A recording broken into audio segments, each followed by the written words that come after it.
Un ex-chef de l'État jugé pour corruption, c'est sans précédent. Nicolas Sarkozy comparaît devant le tribunal correctionnel de Paris dans l'affaire des écoutes. C'est la fameuse affaire Paul Bismuth. Oui, l'ancien président qui dénonce un scandale qui restera dans les annales est soupçonné d'avoir tenté avec son avocat Thierry Herzog d'obtenir d'un haut magistrat Gilbert Azibert des informations dans une procédure judiciaire.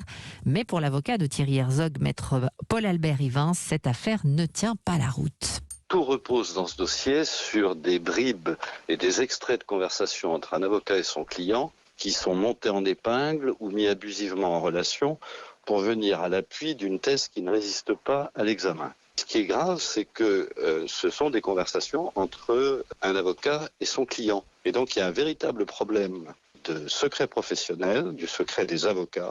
Et dans cette affaire, on a écouté tout le monde, on a interrogé tout le monde. Nous démontrerons que ça ne tient pas la route une seule seconde. Quand on entend corruption, on entend parler de trafic, d'argent. Dans cette affaire, il n'y a pas un sou. Il y a des conversations entre amis dont on tire des conclusions qui ne correspondent pas à la réalité. Maître Ivens au micro européen de Chloé Triomphe, le procès doit s'ouvrir en début d'après-midi, mais il pourrait être reporté à la demande de Gilbert Azibert, 73 ans, pour raison médicale. Et puis, devant la cour d'assises spéciale, le procès des attentats de janvier 2015 doit reprendre après 3 semaines de suspension. Le principal accusé, malade du Covid, y assistera en visioconférence, ce que contestent plusieurs avocats.